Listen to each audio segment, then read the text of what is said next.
Hi, everybody, and welcome to our second webinar in our series. We're going to be getting started soon. Thanks to everybody who's already joined us, and we can see in the chat you sharing some ideas of where you are. And I better turn that one down as well. I can see Travis in Ferntree Gully, local, but Lynette is also over in Johannesburg in South Africa. It's fantastic to see you. So feel free to jump in the chat in these next few minutes, just as we're getting ready to start. Say where you're from, say hi, get used to kind of asking questions in the chat, and we'll be starting in about 2 minutes time, okay?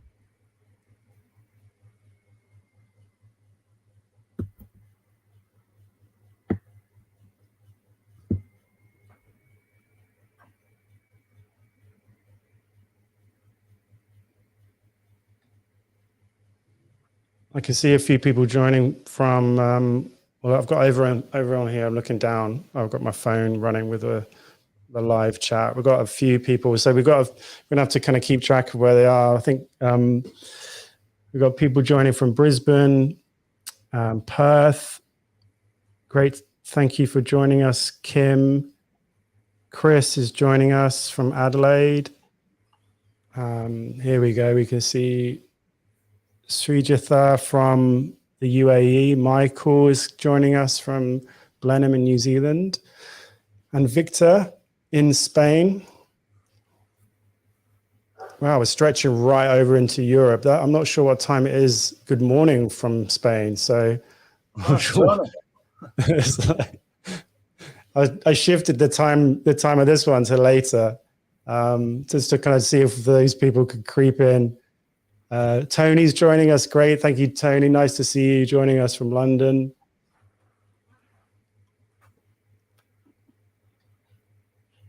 Blue Mountains. I don't think we'll get many people from the US, Tom, in this time zone. I know. Yeah, I know.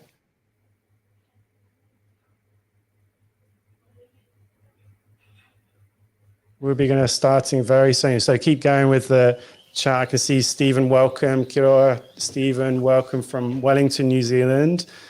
People joining for a second session, 8 a.m. for Tony and those folks over in London.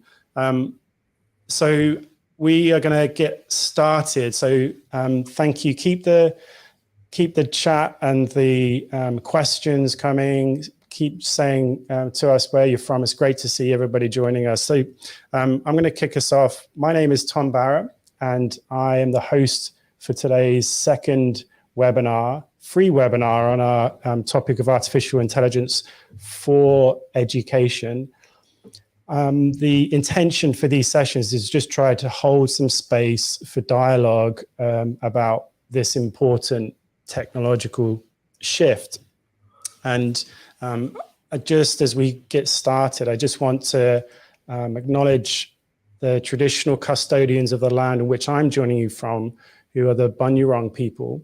I recognize their continuing connection to land, waters, and culture, and pay my respects to their elders past, present, and emerging. I also acknowledge the lands you join from today, and so I can see lots of people sharing the traditional lands where you are in the chat. I can see that. Thank you to those people that are doing that. That's amazing to see. But also extend that acknowledgement to all of the different places that you're from. It continues to be a challenging time in Turkey and Syria, and our thoughts go out to everybody affected by the tragedy. It's been only a couple of weeks since our first webinar, but obviously the devastating loss of life is still a challenging circumstance for everybody in that part of the world. We've got an opportunity today to connect, so you've got a chance to do that on the chat. So we had a really lively conversation running in the background last time. And Gemma, Nick, and I are really excited to be helping and supporting you just to improve your understanding, your skill set, knowledge set, and mindset about artificial intelligence in education. So some of you picked up on these protocols from last time, so thank you. And I kind of shared some emails back and forth with a few people who are kind of interested in these ideas.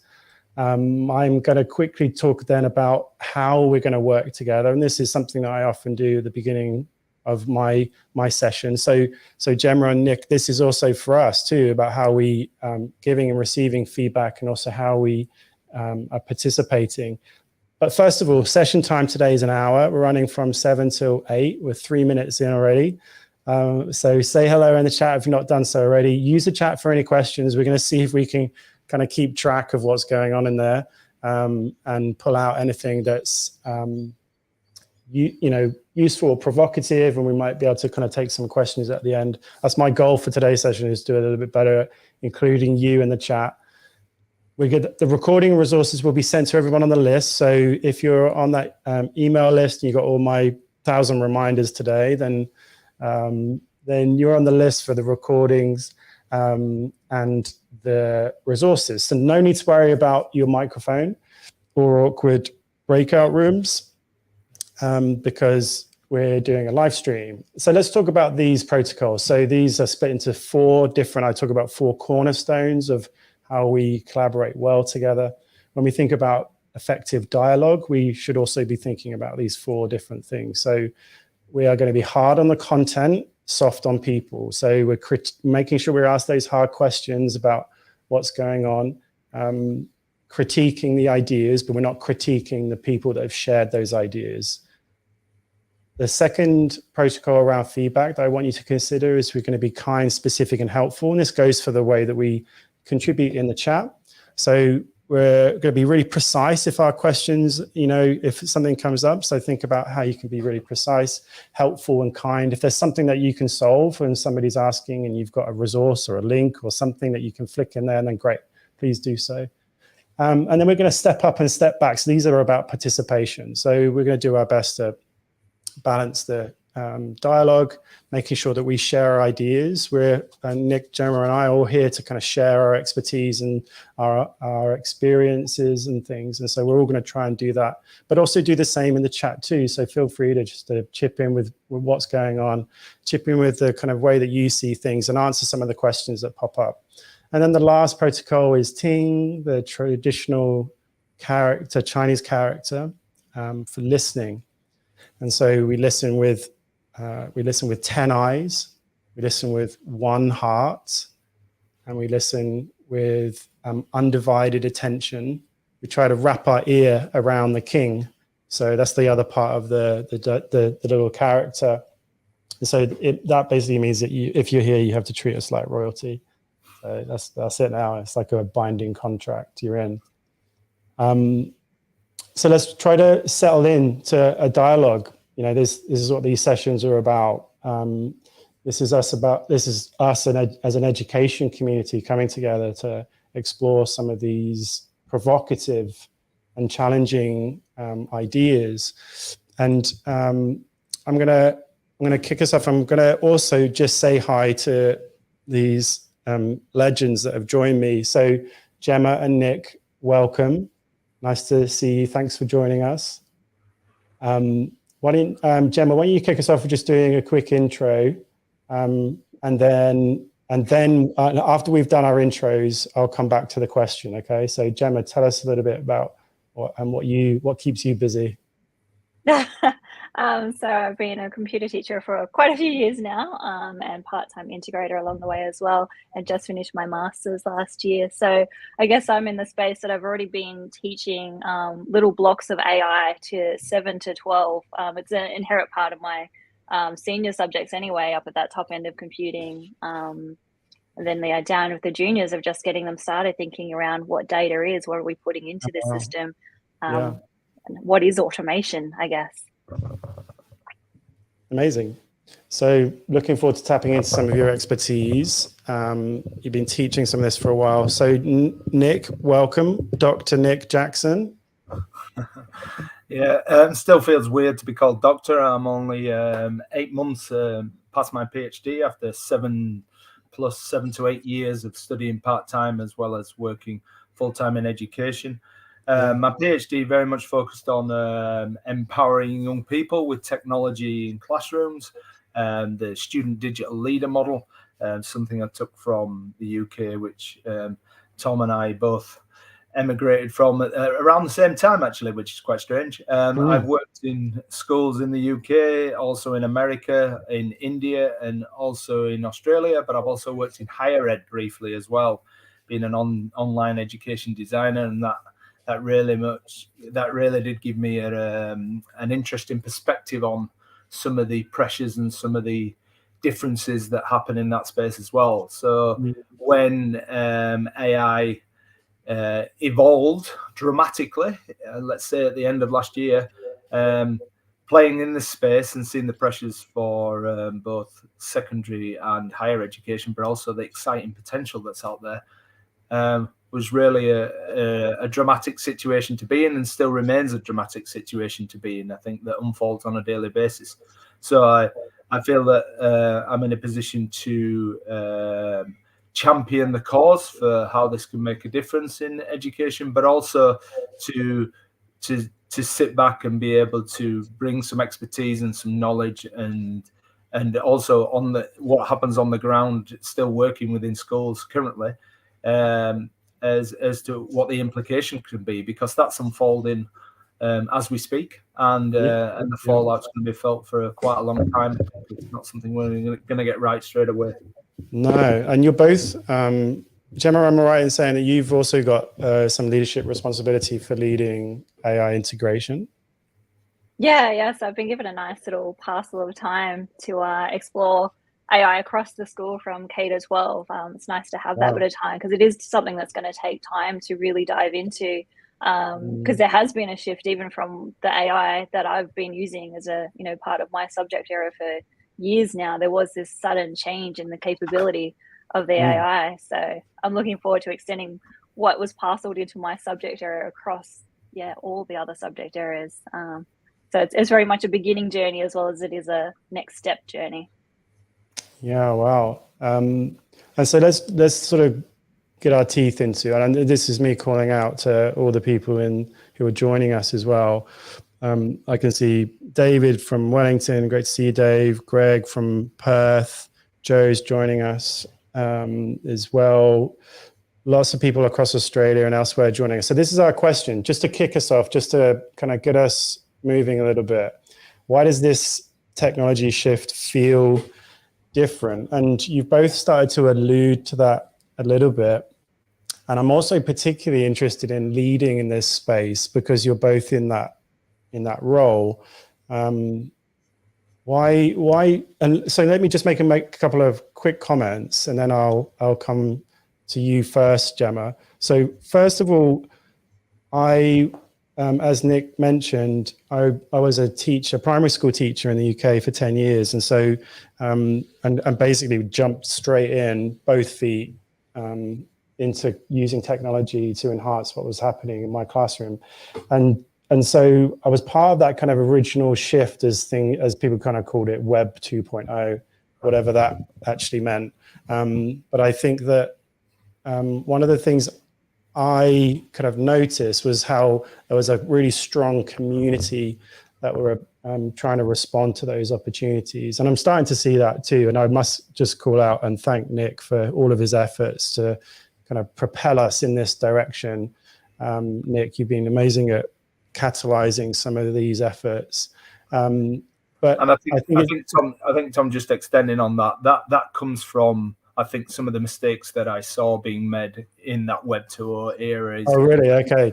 So I do think that we were dominant in that, but we sort of got pushed aside, and we got pushed aside, I think, by those people with the desire to make money. Now, I've nothing against people with the desire to make money. They're important in this process, but they need to be led. They need to be led by the groundswell, and the longer we can hold on and the bigger voice we can have, for people who are going to monetize this operation, the better it's going to be for all of us. So it's not just me. Yeah. There's people who have been spending far more time than I have, but being one of those loud voices, I suppose, comes with the personality I have, but also comes with that desire to to dominate the space and not let it be taken over by those people. Yeah, I second that. We'll maybe get a look at your T-shirt as well a little bit later. Gemma, tell us, why do you think that this feels different, this sort of shift? I think I've got two probable answers here. The first one, I'll go with the simple and maybe the more comical one, is if you think back to when text messages and mobile phones first became a thing. And I'm old enough that I was high school when that first hit, so everything was about having very shortened language and everything like that. And we were trying to optimize how much we could fit into a text message. And now we've got something that's relying on us to have if our audience are already there or about to hit that point where when we get to prompt engineering, now we're dealing with a technology that actually wants us to be quite specific and descriptive in terms of what we want if we want to get the most out of it. So you've got that flip in terms of how we're using text-based data compared to what a lot of our students have, what was text messaging on mobile phones became social media messaging, and been really ambiguous in texting on the fly and all that sort of messy kind of language that's become quite natural to students now to speak that way. The flip side of that as well, the other point that I'd want to make is, so I'm part of a design faculty. So it's pretty common for us to actually encourage students to outsource some of their design process and their product development. And, we try to encourage them. It doesn't always happen that way. And that's where I think we might later discuss some of the challenges associated with this concept of outsourcing. But now we're putting students and ourselves in a situation where we are giving permission and giving some of the control of the creation of ideas and knowledge to something else, to a technology. So I think that's the other change. So one thing is how we're using language is really changing in quite a sudden change of quality of language. And that's why literacy is something that's coming through. The other thing is, we're giving part of the development creation process over to something else. We're outsourcing that knowledge a little bit. Yeah. Yeah, that feels really different, doesn't it? That kind of, that sort of change. And I'm looking forward to seeing you dig a little bit more into that and how the kind of processes are sort of shifted. Just how that kind of feels as a creator or as somebody who can express themselves, somebody who's being asked to express something that you've learned. And so I think that's just an interesting focal point for us about noticing that kind of democratization of expression in many ways, really empowering people with more tools to express. Nick, what did you think about what Gemma just said? Yeah, I think the idea of it being sort of a shared community is what we're seeing, and that's what you alluded to in people like myself, pushing this forward, is we're learning so much from each other. But unlike what I've seen before, is that it's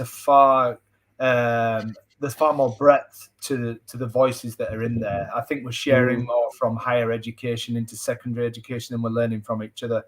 We're picking things up from how industries using this technology, and it's just as important, if not more important, in certain industries than it is in education to these people, how their lives are dramatically changing, and they're suddenly investing huge amounts of time in developing their prompt engineering skills to develop particular images, or they're using less time in ways that they were functioning before, say if they were coding or marketing, I think those kinds of areas, then they're actually using AI to do those kinds of low level things that they were doing before. And we're taking those concepts and we're beginning to morph those concepts and ask those what if questions, and start to put those what if questions to teachers within our communities, but also to the professional staff, the admin staff within schools as well. So I think the sharing is much wider, and I think unlike what's happened before, we're not seeing that thing that it's just about schools, because I don't think anybody previously really cared about interactive whiteboards outside of a school or perhaps outside of a college, for instance, or or any sort of education domain. And so you wouldn't necessarily have talked to anybody about interactive whiteboards, but you will talk to people, and generally anybody at the moment, if you're me, about AI or ChatGPT, or perhaps that's just because I'm sad. I don't know which it is. But anyway, I think that's what makes it different. It is a talking point generally across all sorts of different communities. And it is something that's impacting life, but it's also something that has been impacting lives. It's just that a lot of people haven't realized that. This is not new. It's just something that's evolved very quickly into something that is new in terms of how we use it. So the interaction is suddenly new. And I also think it plays on to those things that we've been wanting to work for ages. We've been wanting Siri to work, as it should do, for a long time. We've been wanting to communicate with technology and getting it to actually do things that are useful to us, and suddenly that's happening. And that there is, I think, is so satisfying for most people. So those factors there make it something different, I think. Yeah, that's interesting. I certainly second the impact on the wider sort of set of industries that maybe connect into our learning ecosystem. Or even you can see them as part of our learning ecosystem. The fact that is impacting so many different industries and has been for a long time. I think that makes this shift really different. The other thing I think is worth saying is the speed with which things are moving, even if we're seeing only a small part of that timeline. The actual speed overall of technological shift and growth and research and change is actually pretty rapid. So on that kind of idea, let's just move on a little bit. I'm just going to talk about, so one of the things, if you've not joined these sessions, and this is only the second one, but what I'm going to start to do is we're always going to have like a building block section, which is all about just establishing some basics and building your knowledge.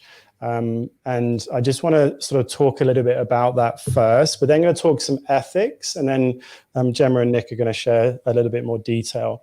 But I think I'm going to always start these sessions with like a building blocks and ethics section, just to make sure that we're really grounding our thinking and our dialogue in this sort of emerging understanding. So I found this helpful from UNICEF. So what is artificial intelligence?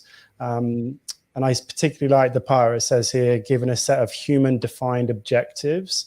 And so again, you might be thinking about what prompting is. Well, that's us just like defining this is the thing that we want to create. Couple of things I've pulled out there: predictions, recommendations, decisions that influence our environments. One thing to say is that we're all influenced by the AI already, and if it's something that we should be paying attention to. So our Netflix recommendations, even just just an autocomplete on a mobile phone, or even in Gmail. I mean, that's been sitting in Gmail for years. So Smart Complete, those types of tools are all using an AI structure. So tools for you. Now, I know that building your tool set is one part of joining us today. And so tool set, skill set, mindset, knowledge set. So hard to work on the skill set with you in this type of forum. This is about you going off and practicing, tinkering and exploring. But definitely building your tool set is one thing. So Futurepedia, this is a great aggregator of tools. And there's just so many now. I think I took this screenshot today, that there's like over 10 tools added today. It's like over 1,000.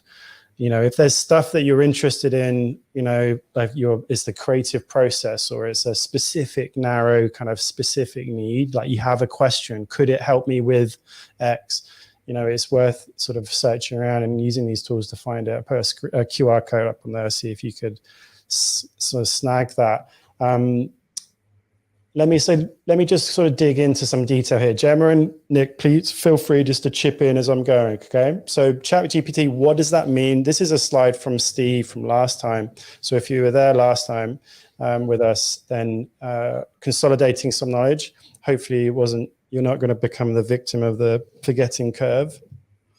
ChatGPT, so let's start with the conversational part. It's fine-tuned on conversational interactions.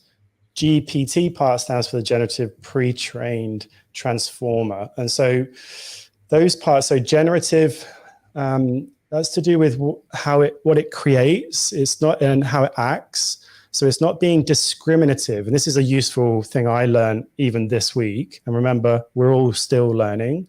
And so instead of being generative, where it can be used for many, many different things, we might say that it's discriminative in terms of its identifying. For example, I saw an AI system that could identify and track surfers on a fake kind of wave system. It was like a Melbourne-based company. And so it could track visually the surfer and it could pick them out. And so when you're using it to discriminate between it's not this, it is this, discriminative. Generative, it can kind of create all sorts of different things. It can be, it's a utility, it's much broader. Pre-trained, it means that it's a corpus of information, of data has been, an algorithm and machine learning has been applied to that. And that's then been trained in a certain way, giving you some sort of a model, and that sort of that's what they often call is like a transformer model. And this is actually a good pointer here about the timeline. The transformer model, the machine learning structure, was invented by researchers at Google, and that was back in 2015. And so they've been, using this sort of researching and developing this technology for many, many years. I think as well, Tom, I just think as well, if you go back to that where you talked about pre-train there, I think it's important when you're working with people with ChatGPT or you're explaining it to people, is to understand that at the moment, it's not actually developing the algorithms any further at the moment. It's not learning from what we're putting in at the moment. What's happening is that the data is being used to look at how they can generate things in the future. So it's very much the data that we're sharing with it is not something that's improving the language learning model. It's improving its use. So how are we using it? And then they can look at how it's going to be developed in future, where the pressure is going to need to be to create algorithms to make it a better product. So we're not actually growing the language learning model. It's not learning from us at the moment. That's not happening. Okay. So I'm going to hit you with some acronyms. It's full of it at the moment. Part one doesn't fit the middle one. We've talked about prompts right in there in the middle already. So you hear somebody talking about prompting. Well, that's where we write an instruction for the AI system to complete. So prompt and a completion is what it kind of spits back at you. So how clear your prompts are and how precise they are. That's what people are talking about in terms of can you write that prompt in a clear way? How clear are your instructions? People are talking about prompt engineering. That's all about the ability to iterate on your prompts. So LLM is large language model. So that's what's created once it's trained. GPT, we've already just talked about. NLP, so that's that, you talk to Siri in a natural voice, that's natural language processing. It never worked with Siri, but, or, Google Assistant, there are other kind of audio assistants on the market. But that's an important aspect of this, is that you can type something in natural language, and it can respond in a way, it can work out what you're asking. And I think that that's a powerful aspect of this, isn't it? So being able to kind of, see your intent and understand your intent, even if you're not saying it absolutely concretely or clearly or even in an encoded way, it's very different than having to kind of code something. And ML, obviously machine learning, that we've kind of come across, no doubt, and we're applying that machine learning to something else. Let me just quickly go through this as basic as it gets. You start at the top right-hand corner with a bunch of data. So you get the whole, basically everything that's been printed on kind of, or, published online. So that corpus of data is then, machine learning is applied to that. Then you create that pre-trained model, and that's part of that GPT-3 family. And on the left-hand side, you've got, this is actually taken from OpenAI's work around where does bias get introduced into their systems. And they were kind of trying to illustrate basically where the model is. And they are basically saying these are some of the different places where bias gets into, kind of interrupts the system. So reviewers instruct, and then a fine tuning goes on from reinforcement learning with people, with humans being able to say, no, this is wrong, this is right, and they go through a sort of a ongoing sequence of participation with the model. And so that's why it's fine tuned on, when you say chat GPT, not just GPT on its own. Chat GPT is fine tuned on conversational learning, a conversational fine-tuning model. And I think that that's an important distinction, and just a simple way of understanding the distinction. And that's what we're interacting with. Any quick comments on that one, Gemma and Nick? No. Yeah, just briefly. So it was because I started teaching the AI back with the previous models. So it was interesting. You could really see the trends of those ones and their previous methods of training, of you saw the bias really coming through, and you could really frame it with students as saying, can you kind of guess the data that this has been trained on, which we're not seeing as much with the latest versions. Yeah, I mean, it's interesting thinking about that kind of bias. There's lots of things that people don't really know about these models, and they're trying to research around. So there's lots of things happening. I think that it's one thing to say to everybody joining us who's feeling like we're trying to catch up and stuff. We're all kind of finding our way through this. A lot of researchers, so Gemma is our expert in teaching this for many years, great. But there's lots of kind of these newer models are still being researched in terms of where does bias get introduced and that type of thing. I'm going to keep us moving because I'm aware of our time. And so let me sort of jump to talking a little bit about ethics, and I'm going to pose a question to us all, and then we'll make some time for you both to sort of dig a little bit deeper. So the European Commission has got this is a great document, not as European Commission documents go. I'm not an aficionado, but this one is useful, a set of guidelines for us to think about AI, and is part of a wider wider set of work that they're doing, because there's a European Act, the AI Act, which is coming online pretty soon, I think. And so they're attempting to create a solid basis for teachers and school leaders to venture out and expand and use these technologies in considerate ways. And so they talk about these 7 different places. So if you're thinking about how can I start ethics conversations in my school, with my classes, with myself, with the vendors that we work with our technology partners, then they talk about these 7 different areas. Which of Nick and Gemma, which of these jump out at you? Which of these, in terms of your work and the way that you've been interacting with staff, which of these resonate with you? I think the first 2 for me, I've definitely been trying to be as transparent as possible and giving some human agency to this, the understanding that this is important for people to choose their own way of accessing this technology, what they're comfortable with, but also that understanding of, linked in with the transparency and understanding that certain aspects of AI are uncomfortable and the origins of it are uncomfortable, and what's going on as regards copyright issues, those kinds of things. That I'm not particularly comfortable myself with some of those things, and I think we're going to have to wait for some of the legal issues to pan out in those respects to find out the realities. But there are undoubtedly out there some dubious, if not totally unethical practices that have occurred already and will no doubt continue to occur. So I think, you've got to be willing to engage in those conversations with people who are not comfortable to access AI technology and are wholly against, especially in the realm of image creators, some of the content that's out there, and the belief in who owns particular content, and that could come into fairness as well, I guess, and those kinds of things. Right. Yeah.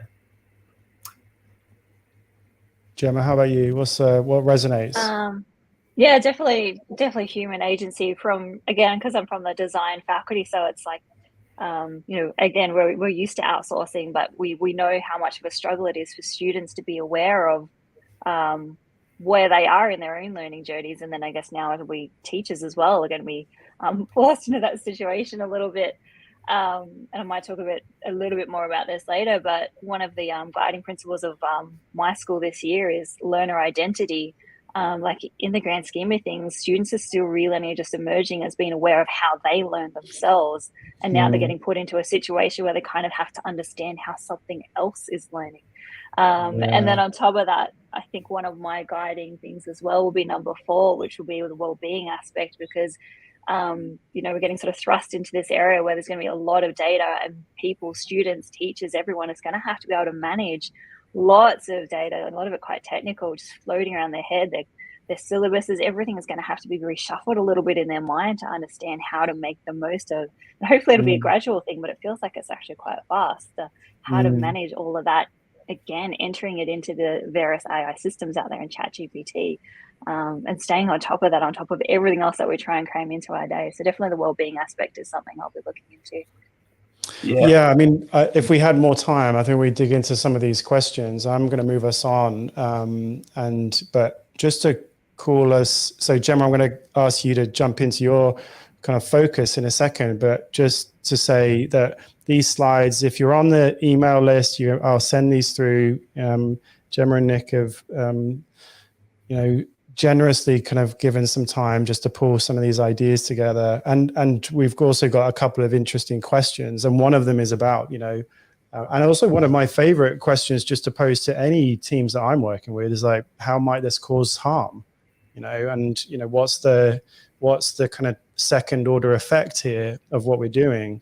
And especially when things are moving quickly. And this is something I said last time, and I'll say it again, is that when everything is moving fast, you have to be able to kind of have slower conversations, and especially the speed and how fast things are moving in terms of development.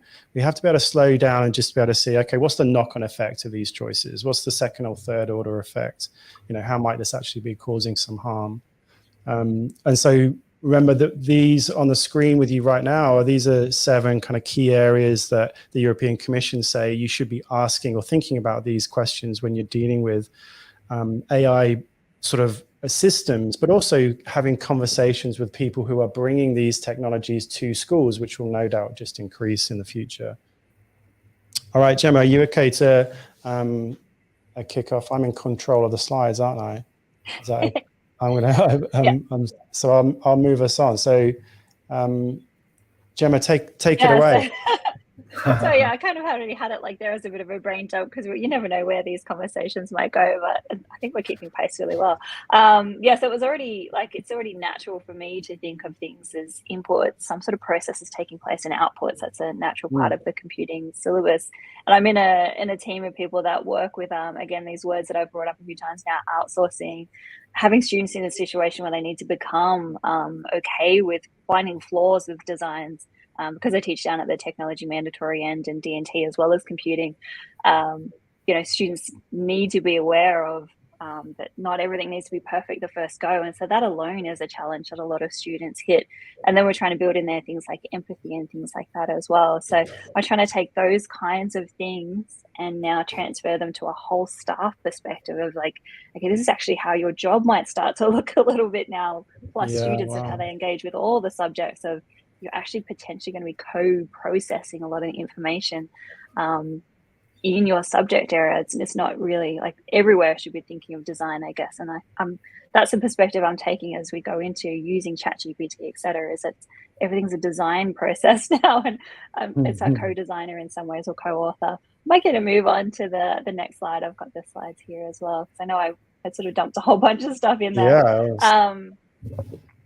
So I think I was a bit inspired as well by someone in one of the previous webinar said Ken Robertson and his perspective on all of this, Sir Ken Robertson.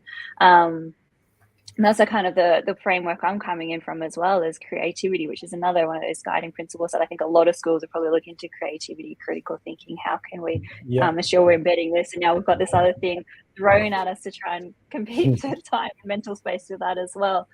But Ken got it on the head. Like we're in a situation where a lot of how our subjects and our systems that support that timetable, siloed subjects, etc., they don't necessarily allow students to think outside of the box. And now we're sort of putting them in a situation where they're going to be having conversations and entering prompts and all sorts of stuff into a wide range of AI tools.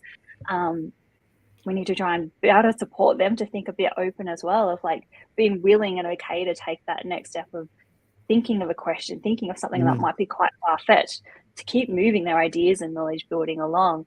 So that's what this kind of brain jump is that I've got here as well. Like, we definitely hit it in the design faculty that students are so used to always having to have the right answer from the first engagement with anything, that they're not always okay with just typing something in and trying it, or the fact that knowledge should be built over a series of iterations rather than a case of like, here's a teacher, delivery of content, move on from that content. They always jump to the end. Students tend to jump to the end a little bit. So that's what I've kind of got going on here. And so one of the things I've been exploring for the last year, I've been teaching AI for a little while, of like, what is it? What's the connections between different sentiment of words and things like that? And what I've been structuring towards just in the last year before ChatGPT hit was testing students' creativity and trying to make them aware of what creativity is. Because there's still a lot of students that think that creativity is artistic ability, but it's not. It's being able to think of like way big, think big, and then bring it down and converge.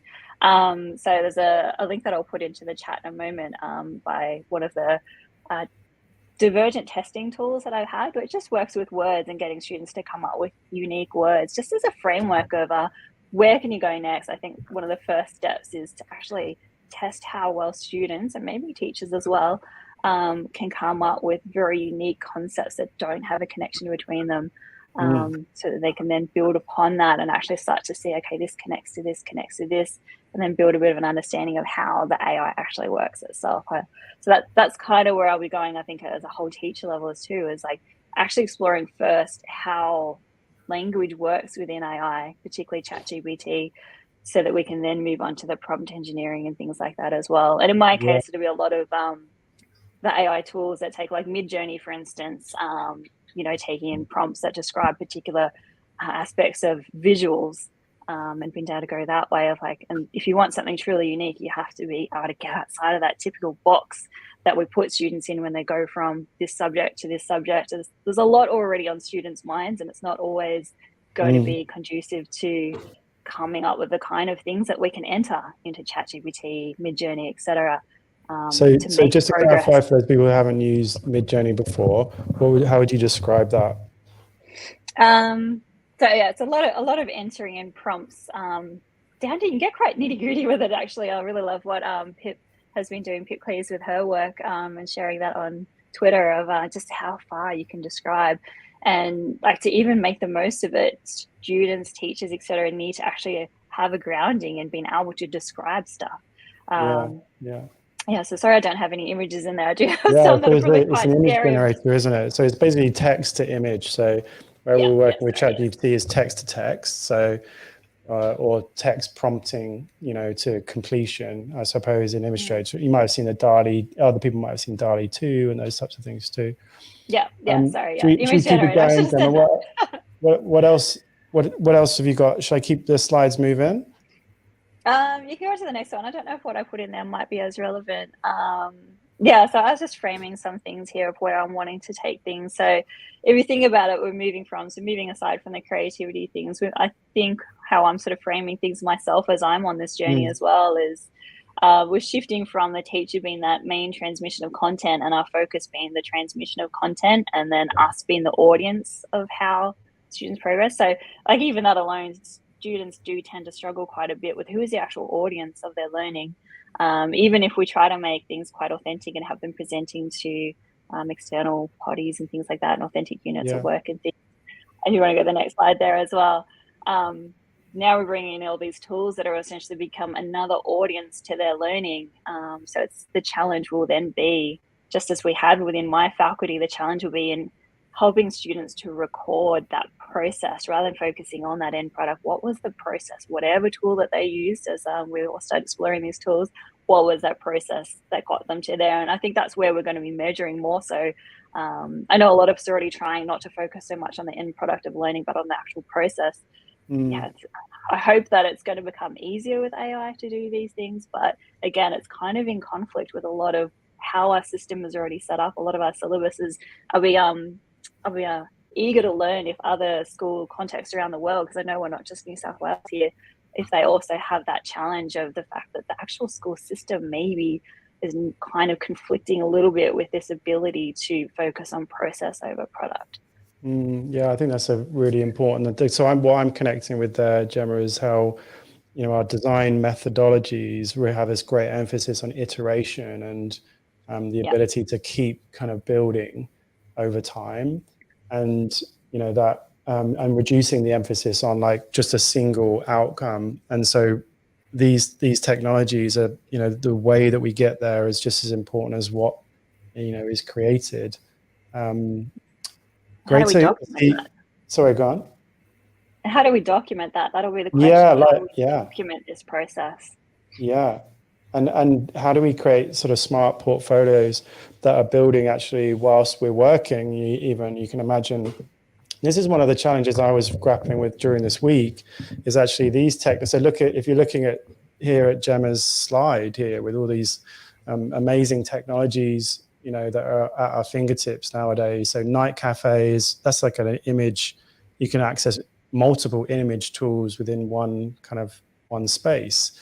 Mid-Journey's the little kind of sailing boat, but being able to suddenly you can have like these many ways to express. I think what's going to happen is you're going to have this huge kind of increase in the things that students can create. And it's going to challenge that idea of building an evidence base or a portfolio. We're doing a lot of that work here in Australia, is creating student profiles, like many signals of success. But what does that actually, what does that look like when you have so much more that's being created? And then you layer in the fact that they're doing it with, with and through and, during conversations with in a synthetic relationship it becomes really interesting. So Gemma, thank you for sort of kicking us off. Thank you for sharing. I know that this is emerging work for you at a whole school level. It'd be great to check in with you and see how that's been in the future, about sort of the shift from just teaching it to single classes, thinking about how that interacts with whole school. And working with teachers across, different age groups. You've got a session. You've got like a professional learning session tomorrow, haven't you? Yeah. So we've had PD Day where we've like mentioned it, like it landed basically. ChatGPT landed, and that was like, whoa, okay, AI everything. And then we're just at that point where we're starting to, and like a lot of us have already been playing with it as well. And now it's a case of let's bring together and have a like consistent moving forward, and particularly because we're dealing with up at that HSC level where you've got things like assessment policies and things that have to change. So it's starting to bring that formal conversation in. Brilliant. Well, thank you for sharing. So Nick, I'm going to ask you to take up the baton. Is that okay? Yeah, that's fine. So tell us a little bit about monthly active users for ChatGPT. Well, I think we've alluded to this already, is the speed at which this is progressing. This graphic here, if you don't already know this, gives you some scale at which this particular technology is being accessed by people all over the world, and the speed at which people are using it and finding use cases for it and experimenting with it and pushing it beyond what we think it can be used for. And the whole idea of prompt engineering and the whole generate environments that are coming around this, and the general conversation that's happening around these particular technologies, particularly ChatGPT. But I think what this does show is that there's a reality that there are pressures being put on systems that are out there. And if we look at education as being a system, be that at school level or a district level or a state level, or however you want to look at it, or indeed now that universities are starting back up this side of the world anyway, I'm starting to see those huge pressures come there as well. The pressure is that if something is happening so fast and developing so fast, how do you get a hold of that? How do you adapt to that? How do you go through management of change in such a short space of time? How do you bring that into your environment without completely disrupting other elements of your organization, which are arguably just as important, if not more important? How do you deal with the well-being of your staff, students? How does your existing systems cope with that? And indeed, can they cope with that? For example, a timetable. Does it put pressure on a timetable? Does it put pressure on things that you thought were of high importance that are no longer of high importance? If we look at assessment, that's a huge deal. If you go from the HSC requirements in New South Wales to a very open-ended model you have in South Australia, the pressures have still been there and they've had to respond. And we look at some particular places and some particular institutes and some particular education authorities deciding to ban things, or not ban it in this way, not ban it in that way. So the pressures are real, and how you deal with them is being different in different places. But we can't get away from the fact that, as talked about before, is the speed at which this happens means that there needs some perspective in this. There needs some reality of going, hang on, as important as this is, there are also other important things going on. And I am wondering as well, when I see things evolving in my own house, for instance, with my own teenage kids, and when I see it with teenagers that I work with, is perhaps educators are actually more concerned about this than young people are at the moment. And there's a lot of young people who are just not even bothering with this. They know it's there. They've seen a TikTok video, for instance, but they're not really that concerned with it. Whether they will be and whether they'll have their light bulb moment suddenly in the next day, the next week, the next month. Yeah, it's quite interesting, is that I expected a lot more of walking back into school and a lot more young people going, yep, I'm on it. But that's not happening as fast in my experience as perhaps we're seeing that amongst educators. But the truth of being that when that does happen, even if it's for individuals, that is something we need to be in front of and something we need to be aware of. And it doesn't stop the need for us to address the issues that AI brings to us in terms of the pressure on archaic teaching and learning practices, the pressure on archaic assessment practices, and the need to be in the same space as young people as they develop their learning, and the need to understand that this can seriously disrupt learning, in fact, take away from learning. And that means that we need to be educating young people about what is responsible use of technology or high-level technology like we have here. So that particular graph there really puts it into context of the size and scale of this thing, and also the trickle effect that brings in terms of from organization down to the pressure it puts on teachers, and also then the pressure it puts on learners to, as I said, to behave responsibly. So in respect to behaving responsibly, if you've got that graphic up next, Tom. Yeah, sure. Yeah. This one? Yeah, this one. Well, we got that one first. So if we look at short-term and long-term, this is really about the pressure on teachers. I do believe there's a short-term, not a long-term, a short-term and a medium-term. The reason why I call it medium-term is because in the long-term, I don't think we can honestly look long-term, because the speed at which this is happening. Yeah, right. Where can we predict what's going to be happening in a year? So 2 weeks. 2 weeks ago, we did our first webinar. It feels like it's been months. Exactly, it's nuts, isn't it? So the idea of looking short-term and medium-term. So I think if you are in a school and you have a group of teachers to work with, or your whole staff, as Gemma's working with and I'm working with as well, short-term, you can certainly look at encouraging teachers to do a quick audit of all the assessments they've got up and make some small changes. They can be to change weightings. So for instance, if you've got a large proportion of the weighting of an assessment that if you stuck that into ChatGPT, it could produce the content very, very quickly, then perhaps you need to change that weighting out of there and make that a small component, and then add in a little component at the end where the students have to do a face-to-face with you where they explain what they've actually done. Those small changes can make a massive difference to the authenticity of an assessment.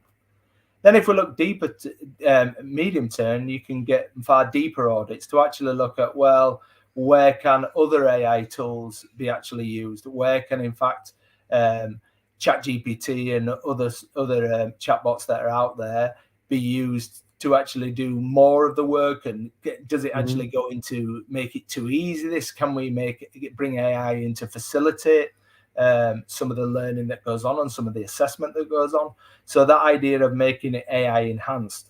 And in the middle, while we're sorting ourselves out between short term and medium term, the difference probably between, as you say, 2 weeks and 4 weeks. No, I'm only joking there. The difference between looking this term and perhaps looking towards the end of the year, maybe, hopefully it will last that long before significant changes come. Then we can look to have those professional development sessions and look to see what are the developments in AI tools. Those of us that have been playing with ChatGPT for quite a while now and are suddenly seeing Bing AI arrive, and how different that brings certain aspects of using a chatbot and bringing in referencing and combining it with search facilities.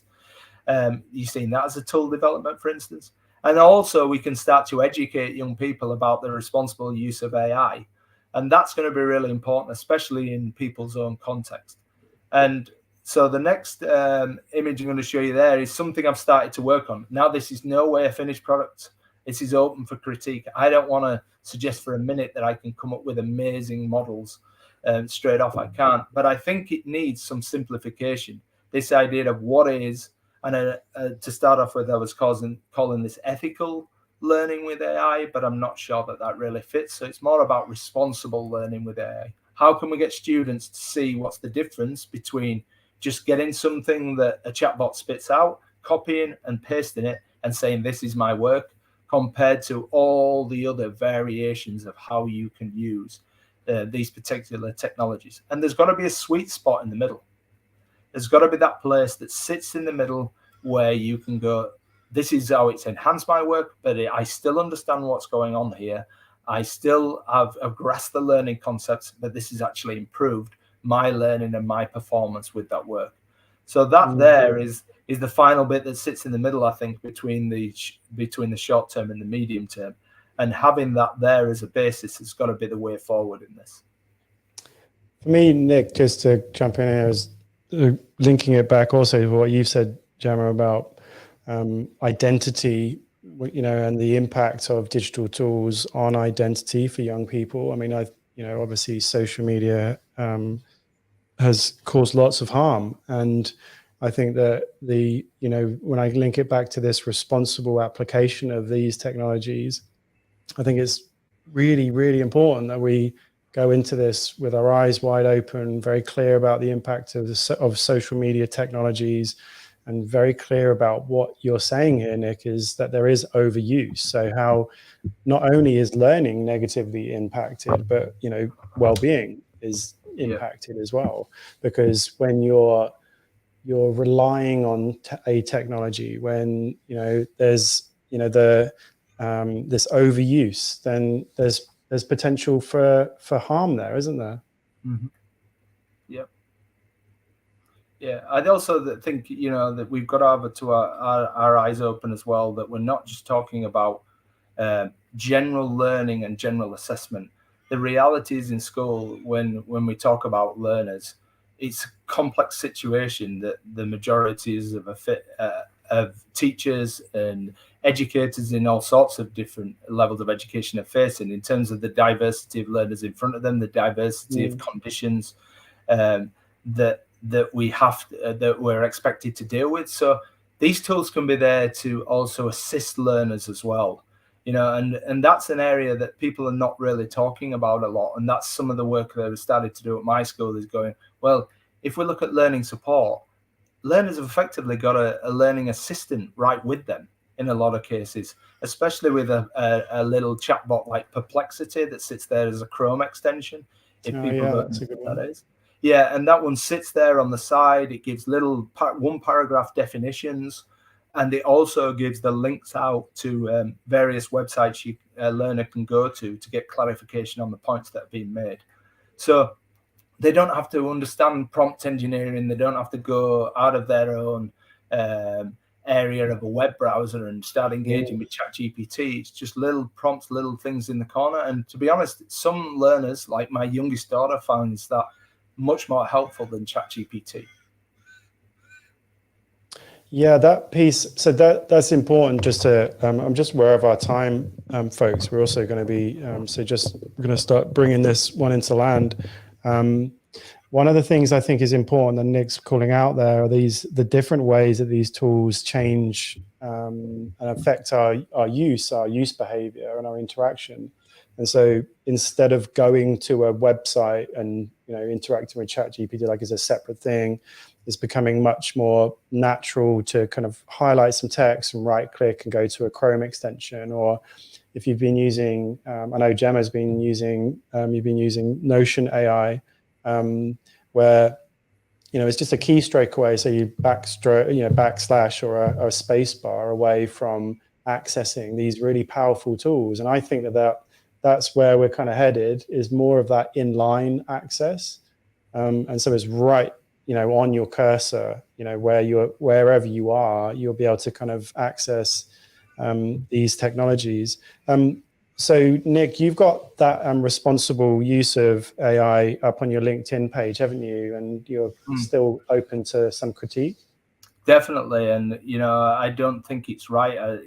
Parts of it don't sit comfortably with me. It's just where I've got to right now, and it has changed already. And I'm not even sure the arrow works especially well, because the sweet spot's in the middle. So I'm not sure an arrow works. It suggests that the point is at the end when it's not.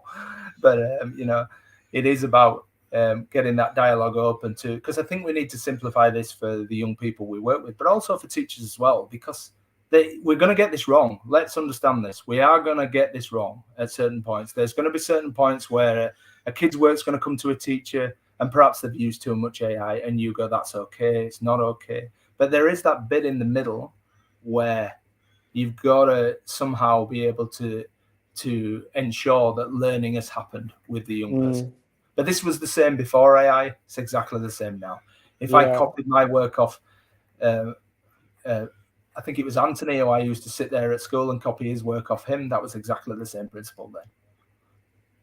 I said I was going to try and get a question in from the audience, because that was one of my goals. I'm just going to have to manage one. So I'm going to pick Suzanne. So she talks about, so this is a quick one. If we could do a quick one on this one, Nick and Gemma.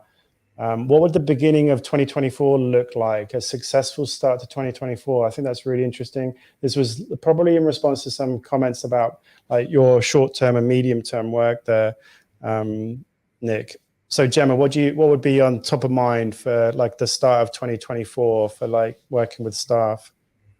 I put my response over in the chat because I thought we were written down, but yeah, I think we're heading to a spot where I think COVID kind of put us into this context anyway. I was like really impressed with how agile, if we want to throw a software term in there, my school like took to like revamping what we did in this online context. And I think that's going to be more of what we see is, this openness to experimentation, to making mistakes with what we do. And for finding, as Nick was saying, it's not going to be like different tools are not going to suit different contexts and stuff. And some of what's in the chat there as well is like, there'll be subject areas that this really doesn't suit at all, and there should be no pressure to go down that pathway. There'll be others that will like jump straight in. Like I'm in a subject area that's aligns with industry, so we will have to do this if we're preparing graduates that can go and use these tools out in design fields and technology fields. So yeah, experimentation and flexibility to maybe cast aside some of the pressures that usually stop us from playing around with technologies. Yeah, I would say, just to jump on the point about the COVID response and the lockdown response, I hope that we build from what was achieved as opposed to sort of pack that up and sort of go again. I think there's a lot of people, I wrote a blog post a while ago about restart or recast, like the idea of recasting, like kind of creating something new from the experience rather than just restarting what we always had. And so I still think there's room for that growth to happen, as opposed to just sort of saying, oh no, we're going back to normal, Nick, what's maybe one thing for you, 2024, what can you imagine? Yeah, I think it's very similar to what Gemma's talked about there. For me, it'd be use cases. So what have you done that's worked really well last year? Yeah, what can you share? What have you done that didn't work at all, but could work perhaps if you did it in a different way? So I've noticed that Tony's put in things in the comments about Socratic dialogue, those kinds of things. And, you know, like it does start to, you know, look at different pedagogical approaches, different techniques we can use and what's important. And I'd love to see the use cases, which even in my role, I know there's going to be lots of them that I miss, but there's going to be those small wins that people have that other people can build on. Yeah, just exemplifying and having a deep kind of source of examples, I think is going to be critical.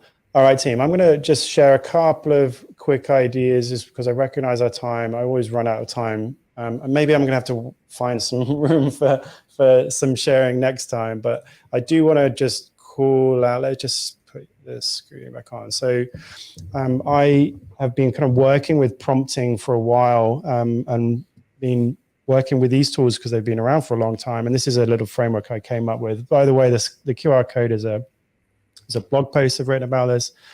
If you're thinking about how do you use a framework for thinking about what should I write when I'm prompting, whether that's for ChatGPT or others, and this is probably more to do with those text completion tools that we're working with, then this Create framework is really, I find, just kind of boils it all down, and it's got some of the things we've already talked about. So let me just quickly run through it and then I will wrap up. So C for clarity, making sure that you before you even sit down to prompt, you're very clear in your mind about what is it that you're trying to, you know, what's the human objective that we have. So be really clear about that. And the counterpoint to this one, folks, is that sometimes ChatGPT is useful just to explore what it could be. And I think that's useful to know that it's not always about, I have a single intent, like a narrow target. Sometimes it's helpful to kind of keep a door open to what it could be. And so, you know, working both those, but be clear at least about what you're writing. Include relevant information about, you know, use specific keywords. I think adding keywords is a really helpful addition to your prompt. So, you know, use these keywords in the completion, you know, colon, and then list 5 keywords. You know, talk about tone, talk about audience, add, you know, format and structure. Use examples. So if you already know the sort of tone or style that you want, then copy and paste a little example as you know, as part of the prompt. And that's a really helpful way just to guide the technology to kind of focus in. Delete stuff that you don't need. So avoid ambiguity, try to be as focused on the key information. And then we're into tinkering and evaluating. So it's an iterative cycle. You're not going to get it. If you're just working once with a prompt, then you're missing the opportunity to do the back and forth, to do the chatty part with ChatGPT, and to go back and forth and to adapt and mold it, the kind of results to what you need. And that's the iterative work and the evaluative work of actually seeing what is completed. So the Create framework is helpful. And on the blog post, there's a bunch of questions that you can use just to check whether you're on the right tracks, and a few examples as well. I hope that is helpful for everybody. Remember, you're going to get the link to the slides and probably a PDF as well sent to everybody on the list. And so just as we start to finish up, can I just say a big thank you to Gemma and to Nick for joining us this evening. Also, thank you to everybody on the chat. It's been fantastic to spend some time with you all exploring this important issue. But Gemma and Nick, I really appreciate your time going out of your way just to create some resources for us to share your expertise. I know that you're both on a journey, and I hope that we can check in with you in the future to see how things are going. Maybe we can figure out what 2024, the start of 2024 looks like together. And folks, just as we finish up, let me just share with you that I've already secured our next free session. It's not on the 17th of July. That's just the emoji doing its thing. So in 2 weeks' time, I'm excited just to secure. So get this in your diary if you're interested. And I'll be sending out details. So on the 15th of March, we're going to be running another free session. I'm excited to be joined by a principal and a head of English from Auckland, a secondary school, a high school in Auckland. And so it's big excited. Probably, so it's going to be a little bit, you can see the timing is just a little bit earlier for us in Melbourne, just to take in the crew over in New Zealand. And so it will be great to dig in, maybe digging into a little bit more of a subject focus and see how it's impacting English. I know that there's been lots of talk about essay writing and everything. It's almost like you couldn't get past those headlines, could you, when it first everything was released. And so, yeah, 15th of March, we'll be digging into another free webinar. So mark it in your calendar. If you're on this list, then I'll be sending out all the details, and there'll be a sign up form again, just so that we can make sure that we look after you and send some resources on. So Gemma, thanks so much for your time today. Awesome to have a platform, and I encourage others to do just as I did as well, and just replied to one of Tom's emails about the last webinar and said, yeah. Hey, I'm happy to share at some point, and then I ended up on this one. So thank you. Here we are. I appreciate it, Gemma. And Nick, thank you so much for sharing your expertise. Thank you. People do connect all the time. I'm on LinkedIn most of the time, also on Twitter as well, but just continue that conversation. This is totally and utterly about learning. It's not about preaching at all. So we have to learn from each other, and the wider the conversation, the more we learn. It's as simple as that. Yeah, absolutely. Well said. Well, thank you everybody on the live stream, and we'll see you again soon. Thank you.